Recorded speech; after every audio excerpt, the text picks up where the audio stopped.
Well, we have a phenomenal guest today, Dr. Peter Wishney. We got a whole lot of things to talk about today. Welcome again. Welcome. Thank you, Jeff, and thank you, Joe, for having me here. Who doesn't want to live in San Francisco?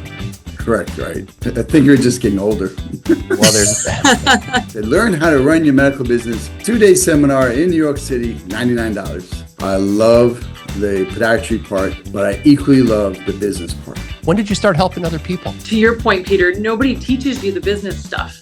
What's the hardest thing about the business part of the practice? Ooh, this is possibly going to set off a grenade of a conversation. Yeah, to do this on your own. I'm going to call Dr. Wishney and get him in here to assess my situation. What does your typical client look like? What are your thoughts about kind of the future of where healthcare is going? That's incredible. You don't have to do everything. You just need to know what's going on. That is what you deserve, right? Like, we all deserve to live a life that is fulfilling and satisfying and happy. Your creative mind works when you're not stressed. So Yeah. Oh, that's such a good answer. we love to help people. And the one thing that got me to the point where I could work a little bit less and even make more money is becoming a better leader. And welcome to Dean's Chat, where we discuss all things podiatric medicine. My name is Dr. Jeffrey Jensen. I'm the Dean at the Arizona College of Podiatric Medicine and the host for the Dean's Chat podcast. Once again, I'm joined by my co-host, Dr. Joanna Ritchie. Hi, Joe. Hey, Jeff, how you doing? Doing wonderful. How was your weekend? It was excellent. Every day's a dream here in the desert. Oh, that's true. That's true. Well, we have a phenomenal guest today, a guest that I met through LinkedIn, Dr. Peter Wishney. Welcome to Dean's Chat, Dr. Wishney. Welcome. Thank you, Jeff, and thank you, Joe, for having me here. Oh, it's great to have you. And if it's all right with you, let's go first names, Peter, Joe, and Jeff. You got it. All right, Peter, if you don't mind, I'm going to give you a little more formal introduction here. You are a 1987 graduate of the California College of Podiatric Medicine. You did your podiatric surgical residency training at Parsons Hospital in Flushing, New York. And then you did a year of fellowship in Jerusalem, Israel at the Hadassah University Medical Center. You were in practice for 33 years. You've transitioned into a coaching doctor's business. What's also interesting is you have 3 books. One is a Wall Street bestseller called Limitless. You were the co-author. You have an ebook out called Running a Successful Practice Should Be a Dream, Not a Nightmare. I love that. And then the Podiatry Business Solution in 2020. We got a whole lot of things to talk about today. Welcome again. Great being here. It really is. It's going to be a lot of fun. So, Peter, I'm going to start right from the beginning. You got your undergrad at Stony Brook, and I've seen a common theme in a lot of our guests. They'll train undergrad back east, and then they make the journey out to San Francisco to the California College. Why did you do that? What attracted you? Sure. Great question. So at the time, remember, this is 1983, 82, 83, right? So there was 6 podiatry schools at the time. And the one by me in New York City, as you can tell, I'm from New York, everyone. And and so I visited school. It's in Harlem, and it's a great school. But my parents lived in Long Island, and the commute, believe it or not, from Long Island to New York, getting to cadaver lab at 8 in the morning, you have to be out by 5 because everything's locked down in that school. That's back again. Let's make sure we understand that in 1983. At the time, not everyone was getting a residency program. And there were the 2 schools that got the highest percentage of acceptance rates to residencies was the school in Philadelphia, now Temple, and the school in California, CCPM. I just felt more comfortable going to California. Well, coming from the East Coast, never really traveled. And so what a great place to go. So for 4 years. So San Francisco is a wonderful place to go to school. And plus, I love sports medicine. I love biomechanics. And they had a lot of that to offer at CCPM. It's funny, when you were leaving in 1987, I was coming in. And for the very same reasons, I wanted to do biomechanics and sports medicine and surgery. And I mean, who doesn't want to live in San Francisco, right? Correct, right. All right. So Peter, was Dr. Page at California College when you were a student? Yes, he was. Yeah, me too. In fact, I worked up my first Small patient world. with Dr. Page in the clinic. So go figure. I think you're just getting older. Well, there's no doubt about that. Well, Peter, let's talk about the evolution between going into practice after you've done some tremendous surgical training and a fellowship. You were in practice for many years. How did you evolve into a consulting practice where you started helping your colleagues? Sure. Great story. So I was 29 years old. I never worked for anyone in my life, except for like Toys R Us, Burger King, and Camp Council. Okay. But as a podiatrist, I bought a practice. I struggled a bit. Okay. Believe it or not, people said you needed 3 years to really get your feet wet and to really get profitable. But I'm a very impatient person. So after 3 months of losing about $8,000 a month, owing $100,000 in the practice, $100,000 in student loans, and $100,000 credit line, what happened was a message came from the universe. I call it Gus, God, universe, or spirit, however you want to look at it. And it through a fax machine that said, learn how to run your medical business. 2-day seminar in New York City, $99. So I went and I basically learned how to be a business person. And in my first year, I made more money in that 1 year than the previous owner did in any one of his 17 years of practice. I just love taking care of my patients.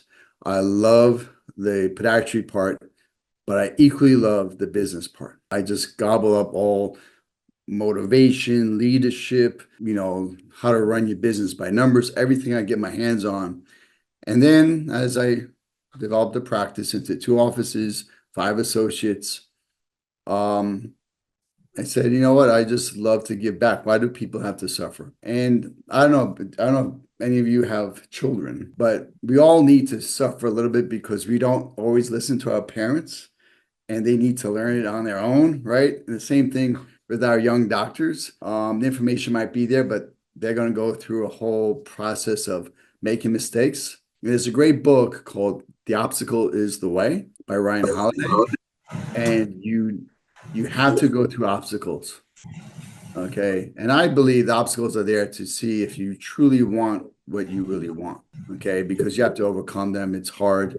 But there will be obstacles. So if you really want it, you'll really dig deep into it and really get what you want and overcome these obstacles. So I just love helping people. First was patients, and now I want to really help the doctors, and no reason for them to suffer. So Peter, after you were in practice and you had these enlightening experiences with making money and running a business that is a medical practice, when did you start helping other people? So that was about 12 years ago. And I did that part-time because I was a full-time doc. And then now I'm doing this full-time because I retired in January and sold my practice 2 years ago. So, almost 34 years of practice. And I love doing this as it's like my new chapter. So it's great. Oh my gosh, congratulations. So Joe and I were both in private practice at one time, and I know running the business was certainly as hard as treating the patients. So Joe, Yes. you experienced it firsthand also. Yeah, absolutely. And, to your point, Peter, nobody teaches you the business stuff. Like we get all this education in the medical stuff, but the business stuff is equally burdensome, sometimes more so. And then there isn't that kind of level of training. Right.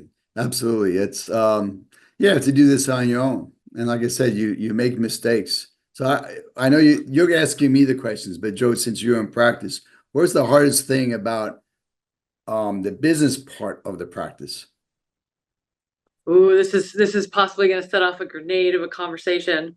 So this is a shared opinion, I'm sure, but overwhelmingly for me, the most frustrating headache is the insurance middleman. This is not about me and my patient and what my patient needs and what is medically appropriate or medically indicated. This is what a third party is saying yes or no to. Absolutely. Definitely. We'll leave it at that. Okay, you got it. I understand. Yeah, it's hard. Yeah. So Peter, I have a question for you, and we can delve into a whole lot of insurance things. But if I'm saying to myself, I'm floundering in my practice, I'm working hard, I'm working more hours, I'm seeing more patients, I'm bringing home less money, I'm going to call Dr. Wishney and get him in here to assess my situation. What does your typical client look like? Someone who's been in practice for a couple of years, Okay. all the way up to the end where they want to rev it up a little bit more to maybe sell it or exit. I will tell you that too many doctors don't treat their business as an asset. And so they say, you know what, I've been doing this for 30, 40 years, and they just close the doors. And to me, Really? it's a shame because you work so hard, you build up a wonderful patient base, and your patients deserve to continue to stay there and have another doctor take over and continue that care, continue your legacy. That's why I look at this. This is your legacy. So you're building it up from day one, thinking about your exit plan from the day you start, because you're growing a community of people who love. I mean, you both know this. It's not about just taking care of the patients and their foot problem. We're giving them a better quality of life. And we always need to be reminded of that. I know, yeah, someone comes in with just a callus and we go, it's just a callus. It's not. It's painful. It's, they have, maybe length discrepancy. They have something going on. It's causing them pain and disrupting their day-to-day life. So we are a big part of the healthcare. And so the doctors need to understand that. So now when you have a passion and you have a why, because if you don't have a passion and why, none of this works. Okay, so then the next thing is that most people have these issues because they don't have their systems in place. And that's really what it is. Just think about McDonald's. How fast do you get a McDonald's hamburger, shaken, and fries? And I haven't had one of those since I graduated podiatry school. I swore that I would never eat another McDonald's hamburger. I lived on that for 4 years. Well, system and processes are everything. If you're doing research, if you're doing podcasts, if you're teaching courses. And so what are the systems that these docs are missing? Is it the billing? Is it electronic medical records? Is it their relationships with their staff? Or all the above? All the above. I don't know why, Jeff, I started doing this, but I had a month before I started practice. I had to wait for the loan to come through. And I started thinking, the phone's going to ring, hopefully, and someone will answer it. How are they going to answer the phone? Absolutely. And I remember the first day I had my mentor was Dr. Bruce Werber. I don't know if you know Dr. Werber. And he trained me in Israel, and he's amazing. My receptionist answered the phone, doctor's office. And if you know Bruce, he got on the phone and gave me a little crap. He said, doctor's office. Which doctor? Are you a gynecologist? Are you a podiatrist? Are you this? Are you that? So it started making me think. And I had to change that. And I changed it like, thank you for calling Family Foot and Ankle Specialist. This is Mary speaking. How may I help you? So from that moment on, how to answer the tough questions that patients ask you. Your treatment protocols to make the smooth transition from the first visit to the fourth visit. Yeah, almost everything. Billing, insurance. How do you know if someone has coverage for orthotics or coverage for any DME? How do you know that? That's a system there to make it easier for us to do what we really need to do, and that's just take care of the patient. It's interesting to me as you start to see different practice settings, and I would love to get your opinion about kind of where healthcare is, I don't want to say evolving to, but it does seem like we're coming into this very interesting, almost dichotomy of experiences. So I'm curious, out of the last 30 years, as you've experienced it yourself, and then as you've been coaching, younger practitioners, what are your thoughts in regards to a lot of private practices are selling to large organizations, becoming some of these narrow networks was a thing for a while. What are your thoughts about kind of the future of where healthcare is going? Well, my thoughts on large organizations taking over private practice is simple. Large organizations have a hard enough time handling their own organization, and they're not going to be more organized and to handle your private practice. It's the question of what do you need as a practitioner? Do you want to be in control of your day-to-day life? Do you want to be in control of your income? Do you just want to go see the patients and go home? But that's not as easy as people think, because you hit it on the nose before.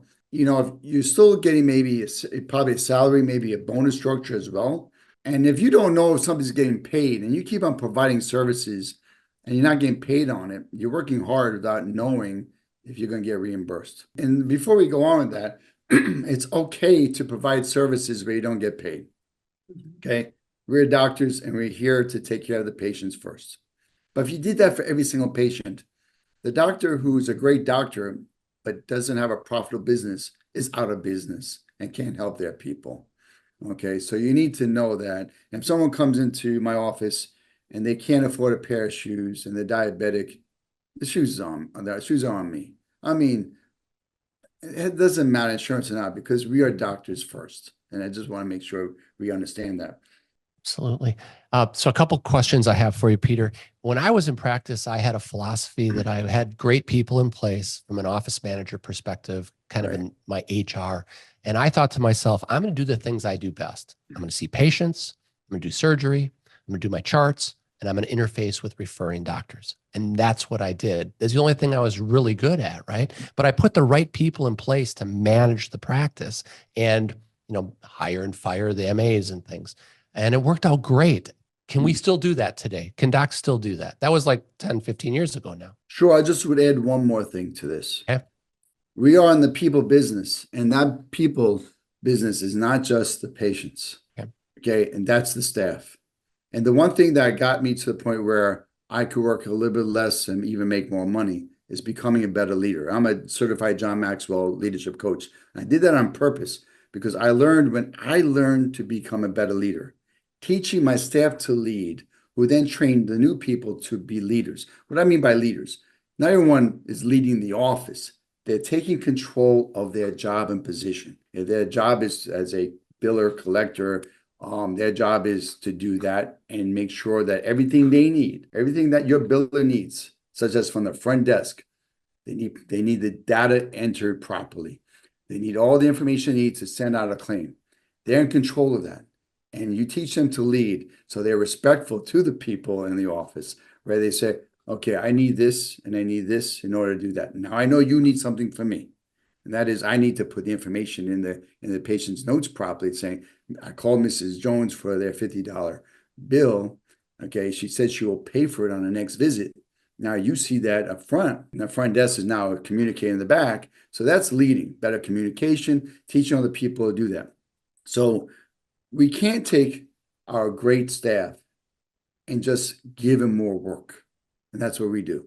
We say, oh, Mary's wonderful at this. We'll give Mary more work. She'll do it, right? And then we'll start losing them, okay?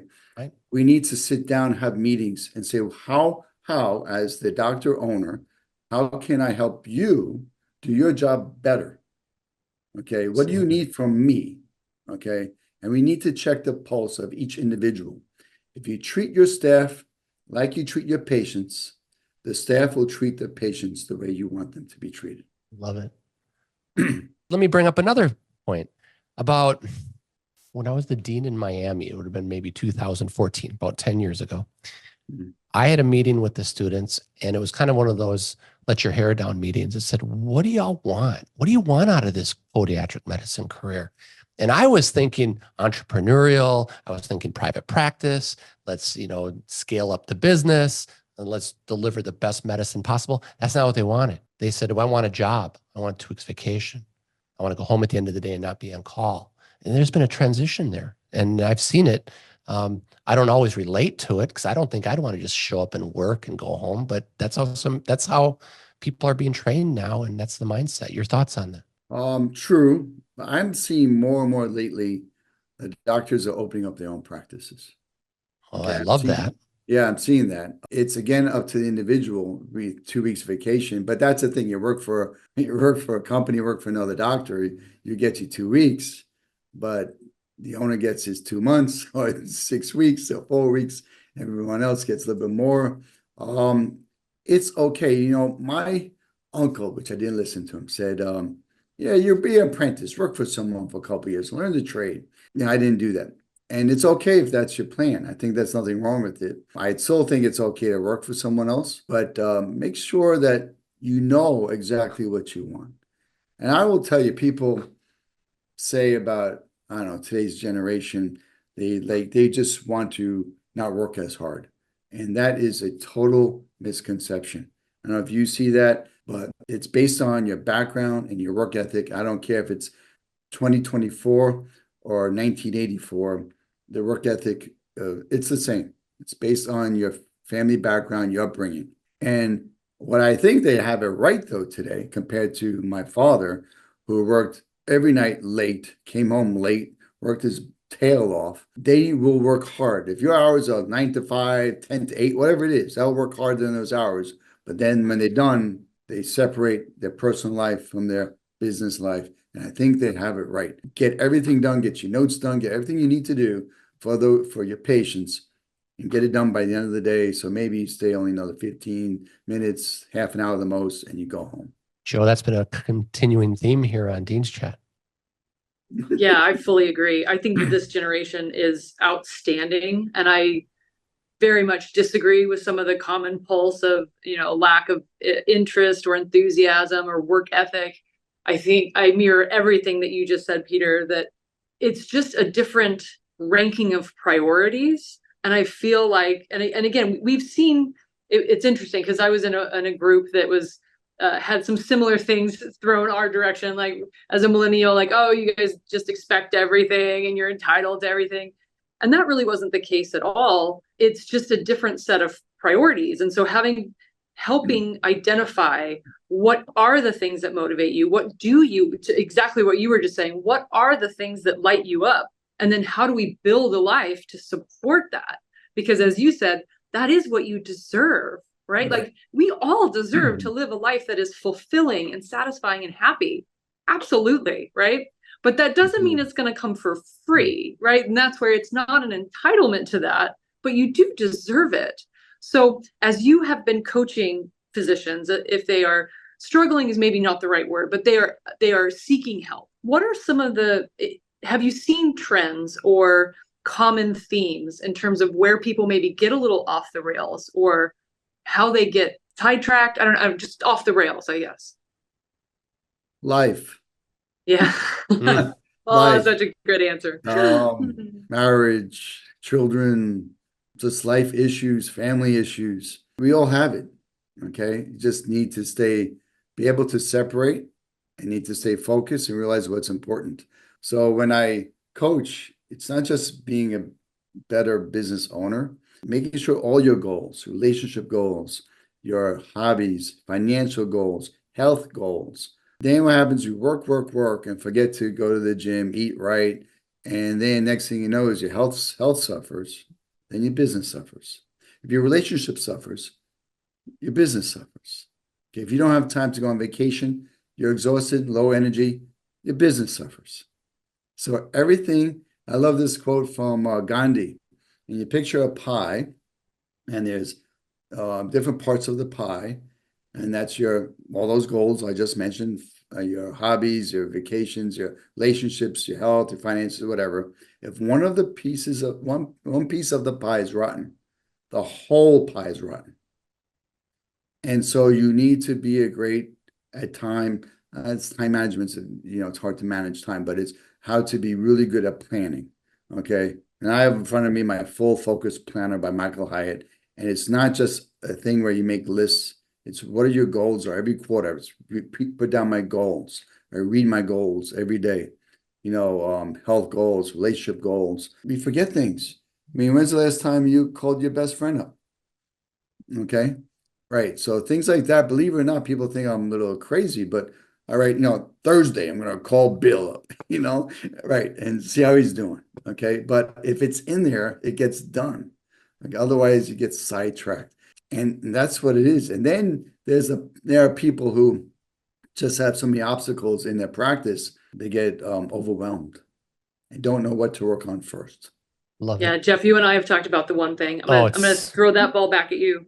Yeah, I've given family members that book. I just love that, because if you don't have focus and you don't really know what you're going after, you can never get there, right? Right. So it makes sense. I like this old saying.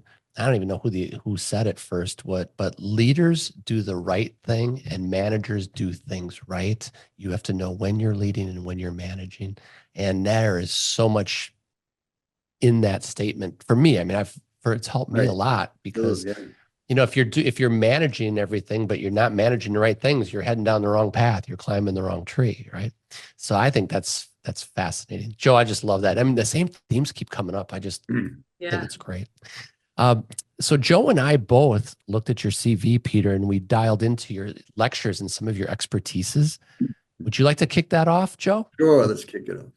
Yeah, so I would love to hear, again, you can give us kind of the condensed version of the 3 disbeliefs of leadership. Sure, absolutely. So the first one is big, and it's control. Okay, you're talking about managers. So I don't like the term managers. Managers manage people, they manage things, they micromanage. Okay, like leadership better. So control. We tend to like think about it. Think about we are all most of us are surgeons, right? Would you, at the end of the case, would you like your surgeon to say, that's good enough? Okay, right? And so we are inherently a perfectionist, right? It has to be good. Now, there's time, as you know this, Jeff, that people are in surgery too long because they try to make it too perfect. That's when you got to know when to stop, right? So, Absolutely. okay, so we take that perfectionism into our business and our practice. We give a task to someone. Did you do it? Let me check it out. Let me do this. I'll do it myself, kind of thing, or any of that thing. We are too much a control freak. And the way you handle that is this. You have a new staff person, you train this person. You train and you train and you train. And then you have like a test, okay, where, Mary, demonstrate how do you answer this question? The patient has this specific question. How do you answer the phone? And then when they go through this whole brief of demonstrations and tests, and now you can feel comfortable that Mary knows her job, okay? So then you have to just let her go, and you have to allow her to make mistakes, okay? It's if you get mad at when someone makes a mistake, they're going to freeze up the next time, and they're not going to take initiative. And then now they're not going to, you wonder why Mary's no longer like doing her job well, okay? Because she's afraid of you, okay? So you have to stop taking control of things. Train them and let them go, let them make mistakes. And then in the proper, time, at the proper time, you can correct them privately. But when they do something great, and that's, you always get what you look for. So look for the things they do right. And when they do things right, say it in front of everyone. Okay. And that's why the first thing we do in our meetings, we just go around and we give these things called zaps, lightning bolts to people, and say, great job, Mary, on how you handled Mrs. Jones. She had a problem with the bill. She walked out, paid the bill, and she was like smiling and very happy. Great job on that. Okay. So that's the first issue. The first disbelief is that you need to be in control. Okay. The second thing is, again, it's a form of control, but you're not a good delegator. You're doing everything yourself as well. You could be there all night long. And that's the reason why people in the office dreaming about it, thinking about it, it's 24/7. You put too much on your plate and things do not get done. So for example, like you said, Jeff, you saw one of my social media posts today. Well, if you're a doctor and you want to get the word out to the universe and do some social media posts, you could hire someone to take pictures in the office. They can, write posts, or you can do it because you want to be really specific, make sure everything's accurate and perfect, but it doesn't get done at all. So post that's out there that's done is better than a post that you're trying to do that's not being published. Okay, so, and sometimes we don't want to hire people. And there are VAs out there. There are people out there that don't cost you a lot of money that can just do a lot of work for you and just get it done. When I was, I went to a meeting once at the American Academy of Podiatric Practice Management, and there was a whole talk on DME. This is when DME is starting to be big in practice. And at the end of this like 3-day weekend, I had a list of 100 things I wanted to do. And I can tell you again, I'm impatient. So most people say, well, I'll start with this one and that one. Then I'll do a couple of these. And that's fine. I just said which ones I really have to do. Then I said, you know what? I thought about this. If I hired a marketing person, okay, someone out of school, and they can get this done, what would my practice look like? And what's the worst case scenario if it didn't work out? That unfortunately I didn't have the funds, I can't afford you, and I don't fire them, just lay them off. It's never the case. We got all these things done and phones ringing, and I got a lot of patience from all these different ideas that I got from this meeting. Always ask yourself a better question. Learn this from Tony Robbins. If you have a problem, ask yourself a better question. We say, I like to do something, I like to buy this piece of equipment, but it's expensive. Okay. But if you don't buy it, it's also costing you money because you can't provide a service that maybe patients want. So you have to look, it's the opportunity costs that you're losing. Okay. So that's the second. And the third one is thinking that you know everything. Okay. And we're doing this right here. This is like a little mastermind. And if you don't read your book, you like reading, it's a Think and Grow Rich, Napoleon Hill. Chapter 2 is The Power of the Mastermind. And Thomas Edison was on that, and Ben Franklin, Henry Ford, and then Andrew Carnegie. I think it's the Pittsburgh people pronounce it, Andrew Carnegie. So all those people in one mastermind. And think about this. Think about them just saying, hey, Thomas Edison, I think you could do that light bulb thing. Just stick with it. Just having people just really working together, trying to solve a problem. That was one powerful mastermind. And then Rockefeller was on that too, in that mastermind. So it's an amazing, powerful thing. So join up with your colleagues. And none of this, there's no competition. There's enough feet to go around. For everyone. Join up with your colleagues and meet maybe once a month and just help each other out. Okay, if you have something that's working in your practice, tell someone else. So you can't solve everything on your own. Go to meetings, bring your staff with you, and constantly learn in every aspect of your practice. And that is the beauty and the passion of running a medical practice. Medicine constantly changes, business constantly changes. You never really have it all. You never really, when you think, I got it now. No, things change. COVID happens. Several years ago, the government shut down, so Medicaid didn't pay us for 3 months. People in Texas this year, hurricanes, floods, whatever. Life is a journey. Enjoy the journey and just understand that no matter what comes your way, you will be able to handle it and take care of it because we all have done it. You won't be the first one that's been through a problem. You won't be the last one. You have to just accept it. It's happening. Just be prepared for days like that. Absolutely. The obstacle is the way. Obstacle is the way. I love it. Joe, anything else on hot on your brain? Oh man, there are so many different rabbit holes we could go down. The redheads, it's always going. The redhead. Right. Too many things. I guess the only other one that you touched on that I also appreciate and I think is important to highlight, since obviously the demographic to whom we're talking, and I can absolutely speak to this, nothing else from personal experience.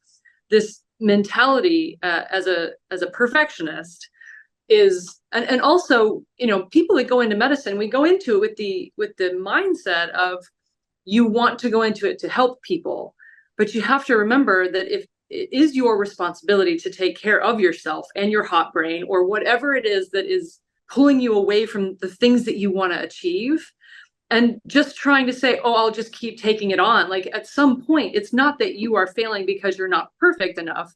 It's because you're human, right? Right. Dr. Martha Kinney came on, and she's a pediatric anesthesiologist, pain specialist.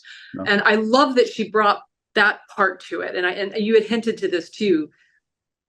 It's okay. We're human beings. It's not that you're not capable, but it is your responsibility to figure it out because no one's going to figure it out for you. So whatever it is, and if you don't know how to shut down or close down or find those pathways to help your brain calm to figure out what those creative solutions are, then having someone like a coach might be a really valuable asset, because I think the other problem people get stuck in is you get stuck in what you know, and you don't know how to get out of that. So I guess for closing, as we start to kind of wrap up a little bit, can you talk maybe a little bit in your experience with what you see in terms of traps that people fall? You mentioned, like, how do people get, off rail? And a lot of it is, insert life reason here, which is so true, right? It's not just one thing. But what are some of the either fallacies that people either tell themselves, self-limiting beliefs, or traps that you find are common, if there are common ones? Or what's your take on all of that? It's the negative mindset. Now, even though if you're a positive person, the negativity sometimes creeps in. It has to creep in. Our brain is there to protect ourselves from failing, from harm. Okay, so we're not good enough. We're not smart enough. I don't know anyone who's ever did what I want to accomplish, kind of thing. So why me? It's that whole imposter syndrome. Okay. And we've been through this. Think about in school. I don't know. I'm sure they still do this, but you come out of a test and immediately all your classmates are there going, "What'd you get for number 22?" They still do that. Yes, Yeah. do that. And then you go, I got C. Everybody goes B and D. No, it's D. And it's like, then you find out it's really with C. Okay. And so we going through this whole process. It's like the same thing in practice. It's like, you don't not sure of yourself. Okay. So you have to go back because we all graduated school. We've been through tough times in our residency. So we remember the hard times, but do you remember the times when something was hard, but you succeeded? Like you were like knocked out of the park. Okay. We need to constantly reinforce our brain that this is who we are, not what we're capable of. This is who we really are. Okay. And so it happens. You wake up in the morning. That's why you have to read good books. And I say, don't listen to CNN, which stands for constant negative news. Okay. You need to get the news, sure. But trust me, you'll know it even if you didn't turn on CNN. And you have to constantly reinforce your brain with good books like we mentioned tonight. And just think of things that make you happy. Well, here's the biggest thing I do every single morning or night. Write down 3 to 5 things I'm grateful for. Okay, so I hate the winter, so I would probably tell if the Arizona school was around and I was a student and might have gone there. Okay, but I hate the winter. So when it's cloudy out and it's bitter cold, I'm grateful for the hot cup of coffee in the morning. Simple things like that. Or when the leaves start to change, the beauty of that. Just little things that all of a sudden will make you happy and grateful. And the next thing is to turn your focus away from yourself and try to just focus on your patients and the people around you, your family, your staff. Helping other people definitely makes you feel, first of all, we're doctors, so we love to help people. So just doing that will make us feel even better. That's incredible. Those are great words to end on. Peter, I want to extend you an invitation to come talk to our students in Arizona if you want to get away from the winter. I would love to do that. I had the idea that I wanted to actually do that for the schools, to come in and give them some, just a lecture or something on life and practice management after residency. We will host you. You're welcome anytime. Arizona is outstanding, but not in July. No. You got 118 by now. Did it cool off from the 120 that you had? It was 110 when I came in today. That's why I have a sport coat on. I was sweating like crazy. Yeah. All right. Well, Peter, thank you for your insights and your expertise and all you do for our colleagues. Thank you. I appreciate it. And it's great meeting both of you. And thank you. Thank you for everything you do for our great young doctors. Oh, thank you. And to all of our listeners out there, if you're on Spotify or Apple Podcast, we'd love for you to give us a 5-star rating. And if you're watching on YouTube, by all means, become a subscriber. Peter, we're going to send you a Dean's Chat cup so that you can have that cup of coffee as the weather turns, so winter starts coming around. And we look forward to having you back on Dean's Chat down the road and visiting our students in Arizona. Great. Thank you. All right. Bye-bye. Thank you so much. Bye-bye, everybody.